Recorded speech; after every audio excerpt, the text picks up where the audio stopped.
سب سے پہلے میں اپنی مجلس کی آن شان فضیلت الشیخ حضرت مولانا عبد الرحمن صاحب کو دعوت دوں گا کہ وہ آئیں اور اپنے خیالات کا اظہار فرمائیں۔ جناب مولانا عبد الرحمن صاحب۔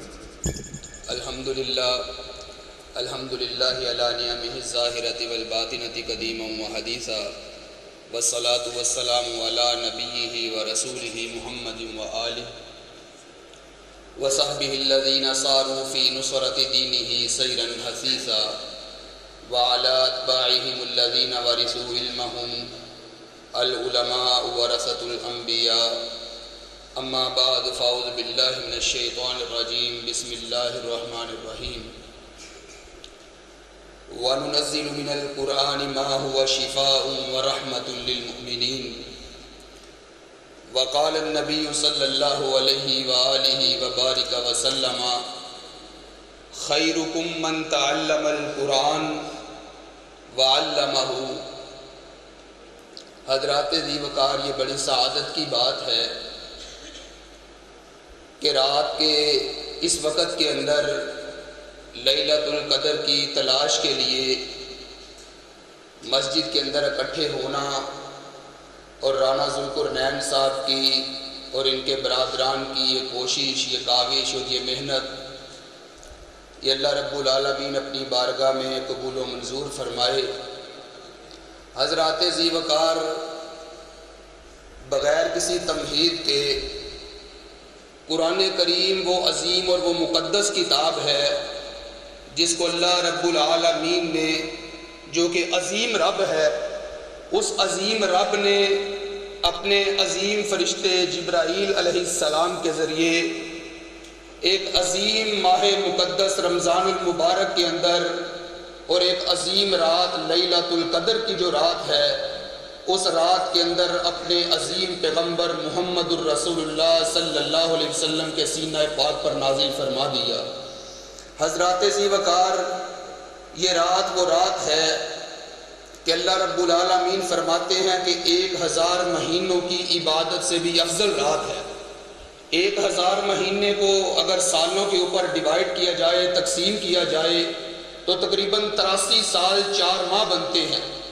83 سال 4 ماہ تلک اگر کوئی آدمی سجدے کے اندر سر مسجود رہے، اپنی کمر کو حالت رکوع میں خم کر کے اللہ رب العالمین کے سامنے جھک جائے، تو یقیناً اس کا 83 سال اور 4 ماہ تک جھکے رہنا یا رب کے سامنے سجدہ ریز ہونا، وہ اس کا ثواب اور اجر کم ہے۔ لیکن لیلۃ القدر اگر کسی کے نصیب کے اندر آ جائے، اللہ کی قسم یہ بڑی نصیبے کی بات ہے۔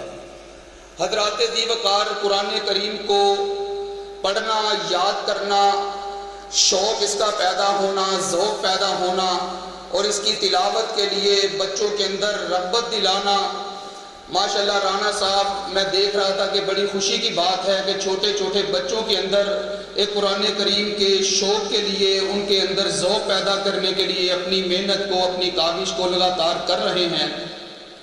حضرات ذی وقار، شوق واقعی ایسا ہونا چاہیے۔ حضرت عبداللہ بن عمر بن عاص رضی اللہ تعالیٰ عنہ جس وقت قرآن کریم کو انہوں نے حفظ کیا مسلمان ہونے کے بعد، مجیب الرحمن بھائی، اللہ کی قسم میں پڑھ کے حیران ہو گیا کہ اللہ رب العالمین کے پیغمبر کے اس صحابی کا یہ عالم تھا کہ ایک رات کے اندر پوری کے پورے قرآن کریم کی تلاوت کو ختم کر لیا کرتے تھے۔ میرے آقا علیہ الصلوۃ والسلام کو جب اس بات کا ادراک ہوا، علم ہوا، تو آپ نے فرمایا، عبداللہ، مجھے اس بات کا خدشہ ہے کہ تیری عمر لمبی ہو، تیری زندگی لمبی ہو، اور اگر ایک رات کے اندر تیرا قرآن کریم کو مکمل پڑھ لینا تیرا یہی معمول رہا، تو اے عبداللہ، تمہارے لیے یہ بڑی مشکل بات ہے، تمہارے اوپر گراں گزرے گی۔ تو اس لیے تو ایسا کر کے 1 مہینے کے اندر قرآن کریم کو مکمل کر لیا کر۔ عبداللہ بن عمر فرماتے ہیں، آقا، میں تو اس سے زیادہ کی کوشش کر سکتا ہوں، زیادہ کی طاقت رکھتا ہوں۔ فرمایا 10 دن کے اندر کر لیا کر۔ آقا، میں اس سے بھی زیادہ کی استطاعت رکھتا ہوں۔ فرمایا 7 دن کے اندر کر لیا کر۔ فرمایا آقا، میں تو اس سے بھی زیادہ پڑھنے کی طاقت رکھتا ہوں۔ تو آقا علیہ الصلوۃ والسلام نے 7 دن سے زیادہ پڑھنے کی اجازت نہیں دی۔ حضرات ذی وقار، ذوق و شوق ایسا ہونا چاہیے۔ سیدنا صدیق اکبر رضی اللہ تعالیٰ عنہ جب قرآن کریم کی تلاوت کرتے، مشرکین مکہ کی عورتیں، مرد اور جوان سارے کے سارے کھڑے ہو جاتے اور سیدنا صدیق اکبر کی قرآن کی تلاوت کو سنتے تھے۔ حضرت عمر رضی اللہ تعالیٰ عنہ ایک دن بیٹھے ہوئے ہیں تو حضرت عقبہ بن عامر رضی اللہ تعالیٰ عنہ کی آواز بڑی دل سوز تھی، بہت خوبصورت اور بڑی پیاری آواز کے مالک تھے۔ حضرت عقبہ بن عامر رضی اللہ تعالیٰ عنہ کو سیدنا عمر بن خطاب کہتے ہیں، عقبہ آج مجھے قرآن پڑھ کے سنا۔ عقبہ رضی اللہ تعالیٰ عنہ نے قرآن کریم کو پڑھنا شروع کر دیا۔ حضرت عقبہ کہتے ہیں کہ میں قرآن کی تلاوت کر رہا تھا، میں کیا دیکھتا ہوں، عمر کے چہرے کی طرف نظر دوڑاتا ہوں تو دیکھتا ہوں عمر کا جسم کپکپا رہا ہے اور آنکھوں سے آنسو جاری ہیں اور داڑھی بھیگی ہوئی ہے۔ حضرات ذی وقار یہ قرآن کریم کی تلاوت کو سن کر مومنین کا یہ حال ہو جاتا، اور اسی لیے اللہ رب العالمین کا قرآن بھی شاہد ہے، انما المؤمنون الذین اذا ذکر اللہ وجلت قلوبهم واذا تلیت علیہم آیاتہ زادتہم ایمانا، کہ ایمان والے تو وہ ہیں کہ ان کے سامنے قرآن کی تلاوت کی جائے ان کے دل ڈر جاتے ہیں، ان کے دل کے اندر خشیت پیدا ہو جاتی ہے، ان کا ایمان بڑھ جاتا ہے۔ حضرات ذی وقار میرے آقا علیہ الصلوۃ والسلام اسی طرح عبداللہ بن مسعود رضی اللہ تعالیٰ عنہ کو بلاتے ہیں، عبداللہ آج قرآن پڑھ کے سنا۔ فرمایا آقا نازل آپ کے اوپر ہوا ہے اور پڑھ کر میں سناؤں؟ فرمایا عبداللہ میرا دل کر رہا ہے کہ میں اپنے صحابی سے قرآن کی تلاوت سنوں۔ حضرت عبداللہ بن مسعود نے قرآن کریم کی تلاوت کو شروع کر دیا، کرتے کرتے اس مقام پہ پہنچے، فَكَيْفَ إِذَا جِئْنَا مِن كُلِّ أُمَّةٍ بِشَهِيدٍ وَجِئْنَا بِكَ عَلَىٰ هَٰؤُلَاءِ شَهِيدًا۔ وہ وقت کیسا وقت ہوگا کہ قیامت کے دن آقا علیہ الصلوۃ والسلام کو امت کے اوپر بطور گواہ پیش کیا جائے گا، اور آقا علیہ الصلوۃ والسلام کے سامنے وہ گنہگار آئیں گے جنہوں نے قرآن کو ترک کیا ہوگا، وہ لوگ آئیں گے جنہوں نے قرآن کو پسے پشت ڈالا ہوگا، وہ لوگ آئیں گے جنہوں نے قرآن کو سارا سال بند کر کے رکھا ہوگا۔ حضرات ذی وقار یہ بات تو ہم نے سنی ہے کہ آقا علیہ الصلوۃ والسلام قیامت کے دن شفاعت کریں گے، یہ بات تو ہم نے سنی ہے کہ آقا علیہ الصلوۃ والتسلیم کے ہاتھوں سے حوض کوثر کا جام پینا ہے، یہ بات تو ہم نے سنی ہے کہ آقا علیہ الصلوۃ والسلام قیامت کے دن ربی امتی کی صدائیں بلند کر رہے ہوں گے۔ لیکن وہاں پر میرے آقا علیہ الصلوۃ والتسلیم کے سامنے وہ لوگ بھی آئیں گے جنہوں نے قرآن کو پسے پشت ڈالا ہوگا، جنہوں نے قرآن کو بھلایا ہوگا۔ اور یقینی بات ہے آج ہمارے ایوانوں کے اندر یہی کام ہے، کسی کو سورت اخلاص نہیں آتی، کسی کو سورت کوثر نہیں آتی، اس کی وجہ کیا ہے؟ قرآن سے دوری ہے۔ اس کی وجہ کیا ہے؟ قرآن سے اعراض ہے۔ اللہ رب العالمین کا قرآن کہتا ہے وَمَنْ أَعْرَضَ عَنْ ذِكْرِي فَإِنَّ لَهُ مَعِيشَةً ضَنْكًا وَنَحْشُرُهُ يَوْمَ الْقِيَامَةِ أَعْمَىٰ۔ حضرات ذی وقار جو قرآن سے اعراض کرنے والا ہے، قرآن سے منہ پھیرنے والا ہے، قرآن کو پسے پشت ڈالنے والا ہے، قرآن کو بھلا دینے والا ہے، رب کائنات اس کی سب سے پہلی سزا دنیا میں غریب کر دیں گے، کنگال کر دیں گے، بے روزگار کر دیں گے، معیشت تنگ کر دیں گے۔ آج ہر کوئی غربت کا رونا روتا ہے، مہنگائی کا رونا روتا ہے۔ اس کی وجہ کیا ہے؟ ہم تارک قرآن ہو گئے۔ اقبال نے بھی کہا تھا وہ معزز تھے زمانے میں مسلمان ہو کر، ہم خار ہوئے تارک قرآن ہو کر۔ اور قرآن کی صدا بلند کرنی چاہیے، قرآن کی آواز بلند کرنی چاہیے۔ میرے آقا علیہ الصلوۃ والسلام نے فرمایا کہ کل قیامت کا دن ہوگا، یہی تارک قرآن کو پسے پشت ڈالنے والے جب میرے سامنے آئیں گے تو اللہ رب العالمین کا قرآن کہتا ہے وَقَالَ الرَّسُولُ يَا رَبِّ إِنَّ قَوْمِ اتَّخَذُوا هَٰذَا الْقُرْآنَ مَهْجُورًا۔ اللہ یہ وہ لوگ ہیں جو تیرے قرآن کو بھلا دینے والے ہیں، یہ وہ لوگ ہیں جو قرآن کو چھوڑ دینے والے ہیں۔ حضرات ذی وقار سیدنا عمر بن خطاب رضی اللہ تعالیٰ عنہ خود حافظ قرآن تھے، مصلی امامت پہ کھڑے ہیں، فجر کی نماز پڑھا رہے ہیں۔ قرآن کا اثر دیکھیے کہ قرآن دل کے اندر کس طرح گھر کر جاتا ہے۔ عمر بن خطاب جس وقت مصلی امامت پہ کھڑے ہیں، قرآن کی تلاوت کر رہے ہیں، ان عذاب ربک لواقع، ان عذاب ربک لواقع، عمر یقیناً تیرے رب کا عذاب واقع ہونے والا ہے۔ جب قرآن کی یہ آیت پڑھ رہے ہیں، عمر جیسا جری اور بہادر جوان مصلی امامت پہ بے ہوش ہو کے گر جاتا ہے۔ حضرات یہ قرآن کی تلاوت کا اثر ہے، اور اتنے بیمار ہو گئے کہ عمر بن خطاب رضی اللہ تعالیٰ عنہ کا پتہ لینے کے لیے لوگ گھر میں تیماردانی کے لیے آئے۔ حضرات ذیوقار میرے آقا علیہ الصلوۃ والسلام نے دیکھا کہ حضرت حذیفہ رضی اللہ تعالیٰ عنہ کا ایک غلام سالم ہے، وہ قرآن کی تلاوت کرتا ہے، بڑی پیاری آواز ہے۔ جس وقت میرے آقا علیہ الصلوۃ والسلام نے سالم کی آواز کو سنا، آسمان کی طرف منہ کو بلند کر لیا اور فرمایا، اللہ تیرا شکر ہے، اللہ تیری حمد بیان کرتا ہوں کہ میں محمد کے امتی ایسے بنائے ہیں جو اس طرح قرآن کی تلاوت کرتے ہیں۔ اور حضرات ذیوقار پھر معیار حضرت عمر بن خطاب نے مقرر کیا ہوا تھا کہ حضرت عمر بن خطاب گورنر اس کو بناتے تھے جو قرآن کا حافظ ہوتا تھا، جو قرآن کا عالم ہوتا تھا، اس کو سرکاری عہدہ دیا کرتے تھے۔ حضرت عمر بن خطاب رضی اللہ تعالیٰ عنہ کے دور کے اندر حضرت نافع رضی اللہ تعالیٰ عنہ یہ مکہ المکرمہ کے گورنر ہیں، اور مکہ المکرمہ کے گورنر ہیں۔ سرکاری دورے کے لیے حضرت نافع نے کسی دوسرے صوبے کے اندر جانا ہے، حضرت نافع رضی اللہ تعالیٰ عنہ نے قائم مقام گورنر حضرت عبد الرحمن بن ابزہ کو مقرر کیا۔ جس وقت مکہ سے نکلنے لگے، حضرت عمر نے کہا کہ اے نافع مجھے یہ بتلا کہ مکہ کا گورنر کس کو قائم مقام چھوڑ کر جا رہے ہو؟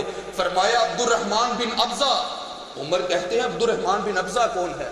فرمایا امیر المومنین جی صحابی ہے، لیکن غلام ہے، قرآن کے فرائض کو جانتا ہے، قرآن کے مسائل کو جانتا ہے، وراثت کے مسائل بڑے یاد ہیں۔ عمر بن خطاب نے چہرہ آسمان کی طرف اٹھایا اور فرمایا، واہ اللہ تیرے پیغمبر نے سچ کہا تھا، ان اللہ یرفع بہذا الکتاب اقواما ویضع بہ آخرین، کہ یہی قرآن ہے جس کی وجہ سے اللہ رب العالمین عزتوں سے نوازتے ہیں، اور یہی قرآن ہے جس کی وجہ سے رب کائنات اس کو پس پشت ڈالنے والے کو ذلیل و خوار کر کے رکھ دیتے ہیں۔ حضرات ذیوقار پھر قرآن اپنی تاثیر رکھتا ہے۔ حضرت فضیل بن عیاض رحمہ اللہ یہ وقت کے ڈاکو ہیں، بدماش ہیں، ڈاکہ ڈالنے کے لیے جاتے ہیں۔ جس وقت جس گھر میں ڈاکہ ڈالنا ہے، چوری کرنی ہے، دوار پھلانگنے لگے، اندر سے آواز آ رہی ہے قرآن کی تلاوت کی، الم یأن للذین آمنوا ان تخشع قلوبهم لذکر اللہ۔ اللہ کے بندو تمہیں کیا ہو گیا ہے کہ اللہ کے اوپر ایمان لانے کے باوجود بھی تمہارے دل کے اندر اللہ رب العالمین کا خوف طاری نہیں ہوتا؟ فوراً سے پہلے فضیل بن عیاض نے توبہ کی اور قرآن کے علم کو حاصل کیا، حدیث کے علم کو حاصل کیا، اور یقین جانیے قرآن اور حدیث کا علم حاصل کرنے کے بعد اتنے بڑے محدث بنے کہ امام بخاری کے استاد ہیں۔ حضرت فضیل بن عیاض رحمہ اللہ یہ امام بخاری کے استاد بنے ہیں۔ اسی طرح حضرت زرارہ بن اوفا رحمہ اللہ یہ بصرہ کے قاضی ہیں، فجر کی نماز پڑھا رہے ہیں، نماز پڑھانے کے دوران قرآن کریم کی تلاوت کر رہے ہیں۔ فَإِذَا نُقِرَ فِي النَّاقُورِ، وہ وقت کیسا وقت ہوگا کہ جس وقت فرشتہ کرنا کے اندر پھونکے گا اور ساری کی ساری کائنات ملیا میٹ ہو جائے گی۔ یہ قرآن کریم کی آیت پڑھ رہے ہیں، دل کے اوپر ایسا اثر ہوا کہ حضرت زرارہ بن اوفا قرآن کی صرف یہ آیت پڑھنے کی وجہ سے مصلی امامت پہ گر جاتا ہے اور اس کی روح پرواز کر جاتی ہے۔ یہ قرآن کی تاثیر ہے۔ اسی طرح حضرت خلید رحمہ اللہ وقت کے ولی ہیں، امام ہیں، محدث ہیں۔ حضرت خلید رحمہ اللہ یہ بھی قرآن کریم کی تلاوت کر رہے ہیں، تہجد کی نماز کے اندر تلاوت کر رہے ہیں۔ تلاوت کرتے کرتے اس مقام پر پہنچے، کل نفس ذائقۃ الموت، کل نفس ذائقۃ الموت، کل نفس ذائقۃ الموت۔ یہ 3 دفعہ آیات میں نے خود نہیں پڑھی، یہ حضرت خلید نے 3 دفعہ، روایت کے اندر لکھا ہے فرددھا مرارن، کہ بار بار خلید اسی آیت کو دہرا رہا ہے۔ فَنَادَاهُ مِن نَاحِيَةِ الْبَيْتِ كَمْ تُرَدِّدُ هَذِهِ الْآيَةِ، ایک گھر کے کونے سے آواز آئی کم تردد هذه الآیہ، اس آیت کو کتنی دفعہ پڑھو گے؟ فَلَقَدْ قَتَلْتَ بِهَا أَرْبَعَةَ نَفَرٍ مِّنَ الْجِنِّ، تمہارے قرآن کی اس آیت پڑھنے کی وجہ سے میرے 4 جن بھائی دنیا سے چلے گئے۔ یہ قرآن کا اثر ہے، یہ قرآن کی تاثیر ہے۔ حضرات ذی وقار، آج ہمارے دلوں کے اوپر قرآن اثر نہیں کرتا۔ اللہ رب العالمین کا قرآن ہے اشد قسوۃ من الحجارہ، اور تمہارے دل پتھر سے بھی سخت ہو چکے ہیں۔ لو انزلنا هذا القرآن لرأيته خاشعا متصدعا من خشیۃ اللہ، یہ وہ قرآن ہے۔ اللہ رب العالمین فرماتے ہیں میں پہاڑوں کی چوٹیوں پہ نازل کر دیتا، پہاڑوں کی بلندیوں پہ نازل کر دیتا کہ اللہ رب العالمین کی خشیت کی وجہ سے وہ پہاڑ ریزہ ریزہ ہو جاتے، لیکن انسان بائے ناکامی متائے کارواں جاتا رہا، کارواں کے دل سے احساس زیاں جاتا رہا۔ ہم لٹ گئے، ہمیں اس بات کا غم نہیں، لیکن کم از کم ہمیں احساس تو ہونا چاہیے کہ ہم لٹ رہے ہیں۔ حضرات ذی وقار تار کے قرآن ہو رہے ہیں۔ حضرت فضیل بن عیاض رحمہ اللہ جو کہ امام بخاری کے استاد ہیں، ایک دفعہ کسی نے پوچھا آپ بوڑھے ہو چکے ہیں، آپ کا بیٹا جوان تھا، آپ بڑھاپے کے اندر بھی ماشاءاللہ ابھی تک صحت و یاب تندرست ہیں، لیکن آپ کا بیٹا ما سبب موت ابنک، آپ کا بیٹا کس طرح فوت ہوا؟ حضرت فضیل بن عیاض کی آنکھوں سے آنسو آ گئے، کہنے لگے بات یتل القرآن فی محرابہ فاصبح میتا، بات یتل القرآن فی محرابہ فاصبح میتا، رات کا وقت تھا، اپنے گھر کے اندر ایک چھوٹا سا محراب بنایا ہوا تھا، قرآن کی تلاوت کر رہا تھا، فاصبح میتا، جب میں نے صبح دیکھا قرآن کے اوراق کھلے ہوئے ہیں لیکن میرا بیٹا مرا پڑا۔ یہ قرآن کی تاثیر ہے۔ اکرمہ رضی اللہ تعالیٰ عنہ جو ابو جہل کا بیٹا ہے، نبی کا دشمن ہے ابو جہل، لیکن بیٹا ایمان لے آیا، ایمان لے کر آنے کے بعد قرآن سے اتنا پیار کرنے لگا کہ اکرمہ نے قرآن کو کھول لینا، قرآن کو چومنا، اپنی آنکھوں پہ لگانا، چہرے پر مسلنا اور قرآن سے باتیں کرتے ہوئے کہنا ہے کتاب تو اللہ کی کتاب ہے، تو اللہ کا کلام ہے، تجھے اللہ نے کتنی عزت بخشی ہے۔ حضرات ذی وقار اپنے بیٹوں کو، اپنی بیٹیوں کو قرآن پڑھنے کی تعلیم دینی چاہیے، ترغیب دینی چاہیے۔ ماشاءاللہ رانا ذوالقرنین صاحب نے یہاں پر بچیوں کے مدرسے کا بھی حفظ کا آغاز کیا ہے۔ اپنی بیٹیوں کو قرآن سکھائیں، اللہ کی قسم یہی سرمایہ ہے، یہی سرمایہ ہے۔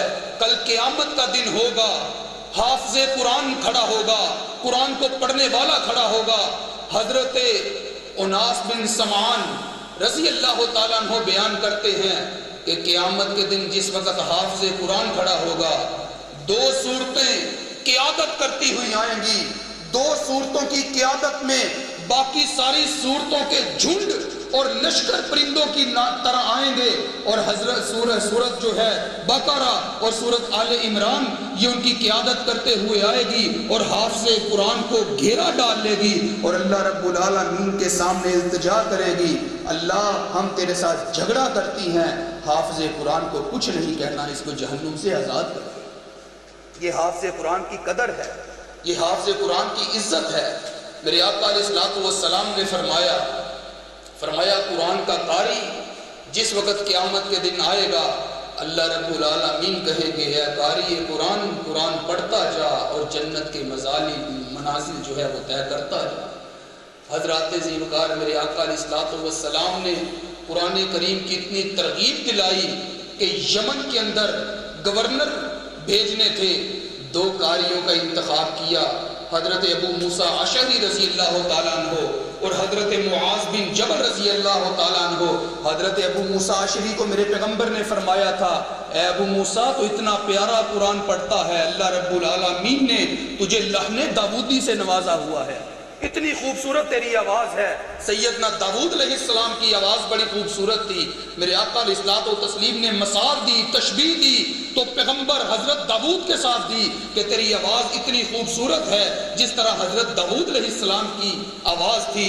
جس وقت دونوں صحابہ کو گورنر بنا کر بھیج دیا، ایک موقع ایسا آیا کہ دونوں گورنروں کی ایک جگہ پر پھر سے ملاقات ہوئی. ملاقات ہوتی ہے، آپس میں مکالمہ کیا ہوتا ہے. حضرت معاذ بن جبل کہتے ہیں ابو موسیٰ قرآن پڑھنے کی تیری عادت کیسی ہے، کس طرح قرآن پڑھتے ہو؟ فرمایا اے معاذ بن جبل میں سواری پہ سوار ہوتا ہوں، قرآن کی تلاوت کرتا ہوں، سفر کرتا ہوں، قرآن کی تلاوت کرتا ہوں. لیکن معاذ تو بھی تو اپنا حال سنا، تو قرآن کی تلاوت کیسے کرتا ہے؟ حضرت معاذ بن جبل کہتے ہیں جس وقت میں عشاء کی نماز پڑھتا ہوں تھوڑا سا سستا لیتا ہوں، آرام کرتا ہوں، رات کے پچھلے پہر کھڑا ہو جاتا ہوں، اللہ کے سامنے قیام کرتا ہوں اور قرآن پڑھنا شروع کر دیتا ہوں.